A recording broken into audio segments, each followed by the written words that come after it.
Welcome to Rogan's Network. So today's topic is about VLAN design. So in this video, we will look into the bad designs, the good design, and the best design. So to those who are new to the networking, I'm going to introduce Class C IP address concept. Just 192.168.1.0/24. Numerically, it looks like this. And the number of IPs you can see is 256. Unfortunately, in networking, you cannot use the first and the last IP addresses since they are reserved. So the 192.168.1.0 will be network ID, and the last IP, which is all 2255, will be the broadcast IP. So those were reserved. So out of 256, you cannot use two IP addresses, and you'll be ending up with 254 IP addresses, which are usable. So now we know what IP address we will be using for this example. So let's jump into the bad design first. So I have used the layer 2 Cisco switch and PCs connected to it. The first two PC I have assigned them to the VLAN 10. The other two PCs have assigned to the VLAN 20 of IP address 192.168.1.0 on both sides, and the default gateway also same as 1.100 and 1.100. So I call this as a bad design. Why? Because let me explain you with an example. If PC 0 wants to communicate the PC 1, which is in the same VLAN, it works absolutely fine. As you can see here, trying to ping it, goes to the packet goes to the switch, goes exactly to the PC 1, which is located in VLAN 10. But the problem comes when one VLAN wants to communicate with another VLAN. So that is an entire different topic, which is so-called inter VLAN routing, which we will be using either the switch, the layer 3 switch, or the router in order to route the packet to the other VLAN. So in that case, we cannot assign the same default gateway on the different interfaces on a router. So what do I mean by that? Let me explain that with an example again. I just copied the whole topology and pasted here. The only difference is I have added one router to it and two interfaces to the switch.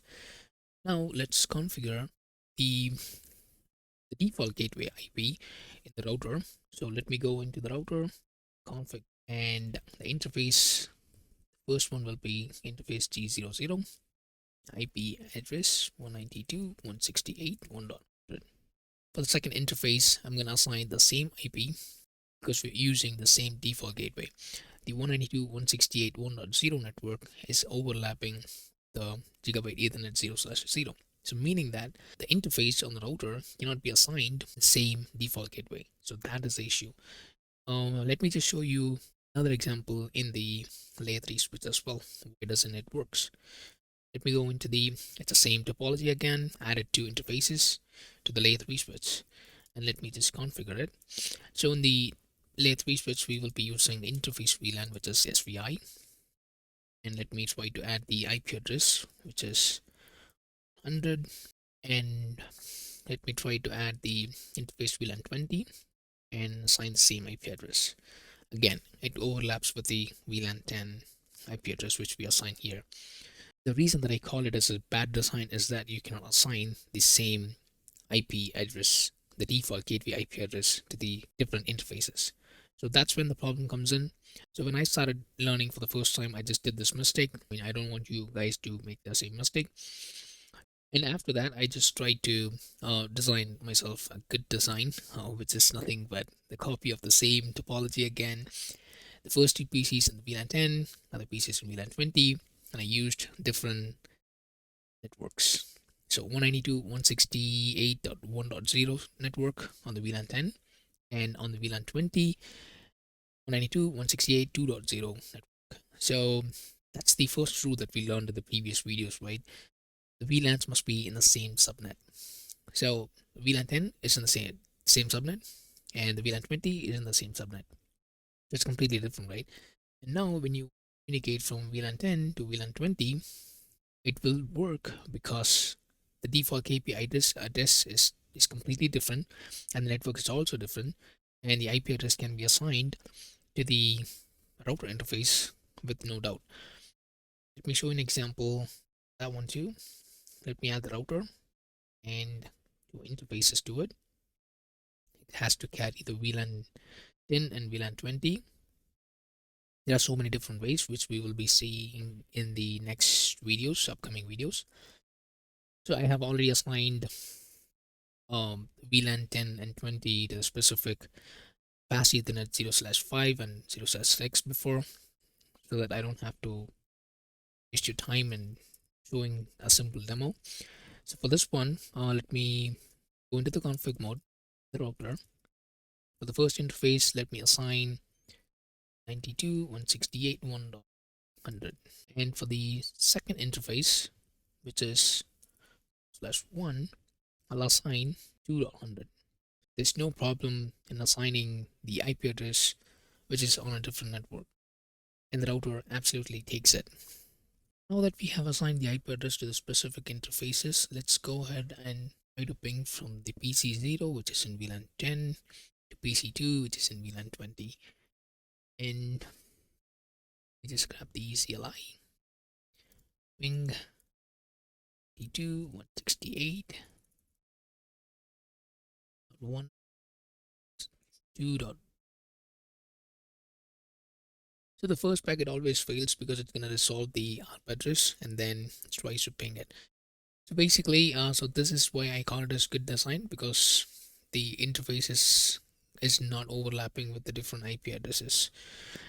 So when you try to design or try to learn some VLAN concepts, try to just put them in the different subnet. So that's the secret here. That's the secret here. Now that we have seen the good design, so why don't we just look at the better design or the best design as well. We just rename it to best design. Again, it's the same copy of the topology from the previous one, assigning to the VLAN 10, 20, but the IP addresses that I assigned, you can see it's completely different. I just used a single IP address, which is 192.168.1.0 network. I subdivided them into different networks. So if you're familiar with the concept, that's fine. Else, in the upcoming videos, you can see many videos related to VLSM, FLSM, all those things that I'll be posting. Once you learn all those things, you can come back and try to practice this one with the VLSM. So for the best design, so what I'm trying to say is that you will not be wasting the IP addresses at all.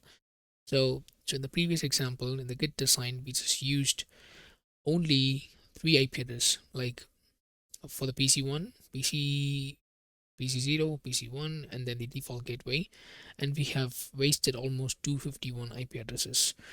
In this example, we will not be wasting the IPs at all. So meaning that if you use 192.168.1.0/29 network, you will be ending up with 8 total IP. So you cannot use the 2 IPs again. It's a 0, which is network ID, and the last one, which is broadcast ID.